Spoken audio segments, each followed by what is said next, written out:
வணக்கம். இது காதல் கனவுகளின் என் பெயர் எழிலரசி. எழுதி வாசிப்பது உங்கள் லக்ஷ்மி. எல்லா பகுதிகளையும் தவறாமல் கேட்க சப்ஸ்கிரைப் செய்யுங்கள். பகுதி 24. ரூபாவை அந்த நேரத்தில் அந்த இடத்தில் சற்றும் எதிர்பார்த்திராத இருவரும் அதிர்ந்து நின்றனர். விஷ்ணு, ஐம் சாரிடா என்று தொடங்கிய ரூபா அவர்கள் இருக்கும் இடம், அவர்களை சுற்றியுள்ள மனிதர்கள் என்று எந்த யோசனையும் இல்லாமல் விஷ்ணுவை அணைத்து கொண்டாள். அவள் மார்பில் சாய்ந்தவள், விஷ்ணு, ஐம் எக்ஸ்ட்ரீம்லி சாரிடா. I made a big blunder. நான் எவ்வளோ பெரிய தப்பு பண்ணியிருக்கேன்றது எனக்கு இப்போதான் புரிஞ்சிருக்கு. நீ இல்லாமல் என்னால் வாழவே முடியாதுடா. You are my life Vishnu என்றவள் விஷ்ணுவின் தோளில் புதைந்தவளாய் தன் மனதில் இருப்பதை கொட்டினாள். ரூபா சொன்னதை கேட்டு எழில் சிலை போல் அதிர்ச்சியில் விரைத்து நின்றாள். எழில் மனதுக்குள் இதுவரை என்ன நடந்துவிடக் கூடாது என்று பயந்து நடுங்கினாளோ அது அவள் கண்முன்னே அரங்கேற அவள் இதயமே வெடித்துவிடும் போல் ஒரு வலியை உணர்ந்தாள். விஷ்ணுவும் நடப்பது என்ன என்று புரியாமல் அதிர்ந்து நின்றான். ரூபா ஒரு தோழியாக எத்தனையோ முறை அவன் தோளில் சாய்ந்திருக்கிறாள். இன்று அவள் ஏதோ அதிர்ச்சியில் அவனை அணைக்கவும் அவளுக்கு ஏதோ ஆபத்தோ இல்லை ஏதோ தீராத சோகமோ என்றுதான் எண்ணினான். அவள் பதட்டத்துடன் அணைத்து கண்ணீர் விட, ரூபா என்னாச்சு என்று அவள் தலையை லேசாக வருடினான்.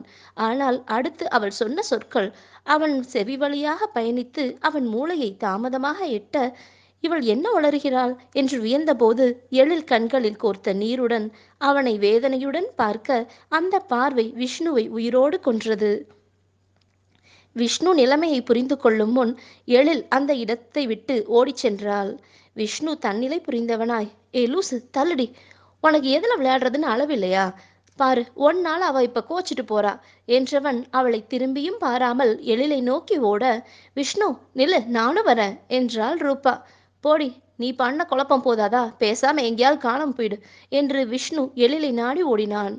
எழில் ஆட்டோவில் ஏறி சென்றிருக்க வேண்டும். அவன் வெளியில் வந்தபோது ஒரு ஆட்டோ சென்று கொண்டிருந்தது. விஷ்ணு உடனே கார் பார்க்கிங்கிற்கு ஓடி தன் காரில் ஏறி அமர்ந்தான். அடுத்த நொடியே அவன் என்ன ஓட்டத்திற்கு ஏற்ப காரும் சீறி பாய்ந்தது. ஆனாலும் அவனால் ஆட்டோவை பிடிக்க முடியவில்லை. அவன் உள்ளுணர்வு அவள் வீட்டிற்கு தான் சென்றிருப்பாள் என்று சொல்ல அவன் 10 நிமிடத்தில் வீட்டை அடைந்தான். நல்ல வேளை, எழிலும் வீட்டில்தான் இருந்தாள். அவர்கள் வீட்டு சமையல்காரம்மா கதவை திறக்க, எழில் எங்கக்கா என்றான். 5 நிமிஷத்துக்கு முன்னாடி தான் பாப்பா வந்துச்சு தம்பி, இப்பதான் மேலே போச்சு என்று காட்ட, விஷ்ணுவுக்கு அவளின் கலங்கிய விழிகள் நினைவு வர, ரூபாவின் குறும்பால் எழில் எதுவும் தப்பான முடிவை எடுத்து விடுவாளோ என்று பயம் தொற்றிக்கொண்டது. அத்தனை படிகளையும் 4-8 கடந்த விஷ்ணு எழில் என்று அழுத்தமாக கதவை தட்ட அவளிடமிருந்து எந்த பதிலும் இல்லை. எழில் ப்ளீஸ் கதவு தர, எழில் என்று அவன் வீடே அதிரும்படி கதவை தட்ட எழில் கதவை திறந்தாள். அழுது அழுது அவள் முகம் வீங்கி இருந்தது பளிச்சென்று தெரிந்தது. இப்ப எதுக்கு இப்படி இப்ப எதுக்கு இப்படி கதவை உடைக்கிறீங்க என்று எழில் எதுவும் பேசாமல் மாடியில் இருந்து இறங்கினாள். அவளை பின்தொடர்ந்த விஷ்ணு, எழில் நான் உன்கிட்ட நிறைய பேசணும் என்று சொல்ல, எழில் ஷ் என்று அவனிடம் ஒற்றை விரலால் வாயை மூடி சமையல்கார பெண்மணி போகட்டும் என்று சைகை செய்தாள். பின் அதுவரை பொறுமையில்லாத விஷ்ணு, அக்கா மிச்ச வேலையை நாளைக்கு பார்த்துக்கலாம், நாங்கள் வெளியில் போகிறோம், நீங்கள் போயிட்டு வாங்க என்று அனுப்பி வைத்தான். ஒரு மணி நேரத்திற்கு முன் எவ்வளவு அழகாக ஆரம்பித்த மாலை பொழுது இப்படி ஒரு நொடியில் அவர்கள் இருவரின் மனதையும் சுக்குநூறாக உடைத்து விட்டாளே கிராதகி என்று ரூபாவை அர்ச்சித்துக் கொண்டிருந்தான். விஷ்ணு தொடங்கினான். எழில், நான் உன்கிட்ட ஒரு உண்மையை சொல்லணும் என்று விஷ்ணு எழிலை நெருங்கி வந்தான். நில்லுங்க, எதுனாலும் நீங்க அங்கிருந்தே பேசலாம், எனக்கு கேட்கும் என்றால் எழில் வெட்டுவது போல். எழிலின் வார்த்தைகள் அவன் இதயத்தை சரியாக பதம் பார்த்தது. எழில், நீ என்ன தப்பா புரிஞ்சுக்கிட்ட என்று அவன் வேதனையுடன் சொல்ல, யாரு நானா? நிச்சயமா தப்பா தான் புரிஞ்சுக்கிட்டேன். உன்னை பார்க்க இன்னைக்கு நான் எவ்வளவு ஆசையா வந்திருந்தேன் தெரியுமா? ஆனா நீ என் கண்ணு முன்னாலே அவளை கட்டி பிடிச்சிட்டு இருக்க. போதும் என்று எழில் தன் கண்ணில் நிறைந்த வேதனையுடன். என்னை கொஞ்சம் பேச விடுடி என்று விஷ்ணு கெஞ்சுவது போல் கேட்க, மே கம் இன் என்று ரூபா அவர்கள் வீட்டிற்குள் நுழைந்தாள். அவளின் வரவு இருவருக்குமே எரிச்சலை கொடுத்தது. என்ன 2 பேரும் என்னை பார்த்ததும் இப்படி ஷாக் அடித்த மாதிரி நிற்கிறீங்க? ஆன்ட்டி எங்க? ஆன்ட்டி எங்க இருக்காங்க விஷ்ணு என்றவள் அடுப்படி நோக்கி சென்று, ஆன்ட்டி என்று கத்த, அம்மா இங்கே இல்லை, ஊருக்கு போயிருக்காங்க என்றான் விஷ்ணு அமைதியாக.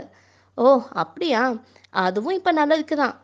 என்ன விஷ்ணு, ஏன் டல்லாக இருக்கா? அவகிட்ட நீ உண்மையை சொல்லிட்டியா என்று அவன் முகம் பார்க்க அவன் இல்லை என்று மறுத்து தலையசைத்தான். சரி விடு, நானே எழில்கிட்ட சொல்றேன் என்றாள் என்று ரூபா சொல்ல விஷ்ணுவின் இதயம் படபடக்க தொடங்கியது. ஏற்கனவே கோபத்தில் இருக்கிறாள். இவன் நடத்திய நாடகம் எல்லாம் தெரிந்தால் எப்படி நடந்து கொள்வாளோ என்று அவன் மனம் பதறியது. எழில், உனக்கு இந்த உண்மை நிச்சயம் கசப்பாதான் இருக்கும். ஆனா நீ இதை ஏத்துக்கிட்டு தான் ஆகணும். ஆனா நான் அதுக்கு முன்னாடி உனக்கு நன்றி சொல்லியே ஆகணும். விஷ்ணு யாரை கல்யாணம் பண்ணியிருந்தாலும் ஓ அளவுக்கு நிச்சயம் பெருந்தன்மையா நடந்திருக்க மாட்டா. ஆனா நீ கிராமத்திலே பிறந்து வளர்ந்திருந்தாலும் உன்னோட முற்போக்கு சிந்தனை, நாகரிகம் இது யாருக்கும் வராது. உன் கழுத்துல விஷ்ணு தாலி கட்டின பிறகு ஒருவேளை நான் திரும்பி வந்தா நீ என்ன பண்ணுவன்னு கேட்டிருக்கான். அதுக்கு நீ சொன்ன பதில் உண்மையிலே என்னை அசர வச்சிருச்சு. இப்படி ஒரு பெண்ணான்னு ஆச்சரியப்பட்டேன். நீ என் விஷ்ணுவை எனக்கே திருப்பி தர்றதா சொன்னதை கேட்டு எவ்வளோ சந்தோஷப்பட்டேன் தெரியுமா? ரொம்ப தேங்க்ஸ் எழில் என்று அவளின் கைகளை பிடித்து ரூபா சொல்ல எழிலும் விஷ்ணுவும் அதிர்ந்து நின்றனர். என்னடா ஒன்றும் தெரியாத மாதிரி அப்படியே நிற்கிற? விஷ்ணுவுக்கு நீ அன்னைக்கு அப்படி சொன்னதில் எவ்வளோ சந்தோஷம் தெரியுமா எழில்? என்கிட்ட ஃபோன் போட்டு, ரூபா நம்ம காதலுக்கு இனிமே எந்த தடையும் இல்லை, நீ உங்கள் அம்மாவை மட்டும் சமாதானம் பண்ணி கூட்டிட்டு வா என்றான். ரூபா சொன்னதை கேட்டு விஷ்ணு எரிமலை ஆகியிருந்தான். என்ன ரூபா, என்ன உளறிட்டு இருக்க என்று அவன் கோபத்தின் உச்சியில் கேட்டு அவளை நோக்கி ஒரு எட்டு வைத்தான். ரூபா எழிலின் பின் பதுங்கினாள்.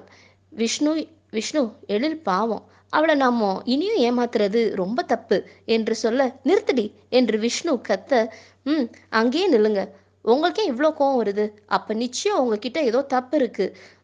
ரூபா நீ சொல்லு என்று எழில் தன் பார்வையாலும் சொல்லாலும் கணவனை கட்டி போட்டாள். விஷ்ணு பேச்சிழந்தவனாய் அமைதியாய் நிற்கலானான். ரூபாவிற்கு எழிலின் செயல் சாதகமாக போக அவள் சொல்லத் தொடங்கினாள். நீ கேள்விப்பட்டிருப்ப எழில், நானும் விஷ்ணுவும் ஒருத்தர் காதலிச்சோம்னு. எங்க காதல் அவ்வளவு உணர்வுபூர்வமா ஆத்மார்த்தமானது. நான் முதல் முறை அவனை பிரிஞ்சு யுஎஸ் போனப்ப அவன் எவ்வளோ வேதனைப்பட்டான் தெரியுமா? என்னை பிரிஞ்சு இருக்க முடியாம அடுத்த மாசமே அவனும் என்னை பார்க்க யுஎஸ் வந்துட்டான். ஈருடல் ஓர் உயிர்னு சொல்லுவாங்கல்ல, அப்படி ஒரு புரிதல் எங்களுக்குள்ள இருந்தது. பேருக்கு தான் நான் யுஎஸ்ல இருந்தேன். நான் இவனை பார்க்க சில நேரமும் அவன் என்ன பார்க்க அடிக்கடியும் யுஎஸ்க்கு வர்றது வழக்கமாயிடுச்சு. நான் உன்னை பார்க்கையாடி யுஎஸ் வந்தேன் என்று விஷ்ணு பொறுமை இல்லாமல் அதட்ட, என்ன விஷ்ணு இதுல வெக்கப்பட என்ன இருக்கு? யுஎஸ்ல நாம் எடுத்த போட்டோஸ்லாம் காட்டவா என்று கண்ணில் குறும்புடன் ரூபா கேட்க விஷ்ணு அமைதியானான். விஷ்ணு தொழில் ரீதியாக யுஎஸ் போவது வழக்கம். அவன் அங்கு சென்றாலும் ரூபாவை சந்திக்க அவன் முயற்சித்தது கிடையாது. அதற்கு காரணம் நேரமின்மை. அப்படியும் போன முறை அவள் கட்டாயப்படுத்தியதால் அவளுடன் ஒரு நாள் ஊரை சுற்றினான். இப்போது அவள் குறிப்பிடுவதும் அன்று எடுக்கப்பட்ட புகைப்படங்களையே. அதனால் விஷ்ணு அமைதி காத்தான். ஆனால் அவள் அடுத்து கூறியதை கேட்டு விஷ்ணு கொலைவெறி கொண்டு விட்டான். விஷ்ணு ரூபா சொன்னதை கேட்டு திடீரென்று அமைதியானதில் எழில் மனது துடித்து போனது. அவன் அமைதி காக்கிறான் என்றால் என்ன அர்த்தம்? உண்மை என்றுதானே அர்த்தம் என்ற வேதனையை மறைத்து எழில் நிற்க ரூபா தொடர்ந்தாள். அது மட்டும் இல்ல, அவன் யுஎஸ் வர்றதுக்கு இன்னொரு முக்கியமான காரணமும் இருந்தது. எங்க காதலுக்கு நாங்க எந்த வரமுறையும் வச்சுக்கிட்டதில்ல, வச்சுக்க விஷ்ணு விட்டதில்ல என்று ஓரக்கண்ணால் அவனை பார்த்து கொண்டாள். எங்க உறவு ஒருத்தர் பரிமாறிக்கொள்ற அளவு போச்சு. விஷ்ணு என்னை விட்டு பிரிய முடியாம தவிச்சு இந்தியாவுக்கு போவான் என்று ரூபா சொல்ல, பொய் பொய் சுத்த பொய். எழில் ப்ளீஸ், நீ இதை தயவு செய்து நம்பாத. இவ ஏதோ திட்டத்தோட தான் வந்திருக்கா என்று விஷ்ணு எழிலை பார்த்து கெஞ்சினான். எழில் சிலை போல் நின்றாள். அவள் விழிகள் நீரை உதிர்க்க காத்திருக்க வலுக்கட்டாயமாக கட்டுப்படுத்தி கொண்டாள். எதுடா போய்? அது மட்டுமா நடந்தது? ஓ வாரிசு என் வயிற்றுல வளர ஆரம்பிச்சது. இனியும் உன்னை பிரிஞ்சிருக்க முடியாது ரூபா. இனி நீயும் நானும் ஒவ்வொரு நிமிஷமும் ஒன்னாவே தான் இருக்கணும்.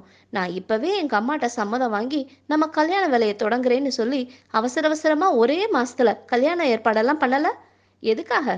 என் வயிற்றுல வளர்ற கரு மற்றவங்களுக்கு தெரியறதுக்கு முன்னாடி தாலி கட்டணும் தானே என்று ரூபா முடிக்கும் முன் அவள் கன்னத்தில் விஷ்ணுவின் கரம் தாக்கியிருந்தது. நன்றி நேயர்களே. இனி அடுத்த பகுதி நாளை தொடரும். உங்கள் கருத்துக்களை மறவாமல் பதிவிடுங்கள். அதனுடன் பகிரவும் செய்யுங்கள். நன்றி.